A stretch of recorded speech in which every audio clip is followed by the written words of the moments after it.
Isang mapagpalang araw mga ka-farmer.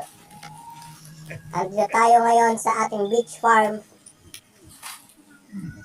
At oras na para bisitahin at pakainin ang mga alaga nating itik at native chicken.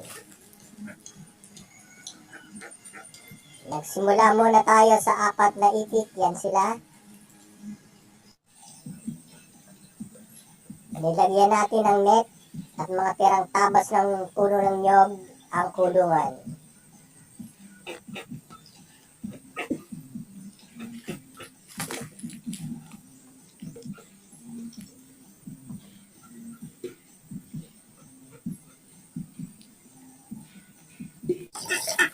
Yan, pinapakain natin sila ng mga tirang kanin, lahat natural lang ang ating ginagamit.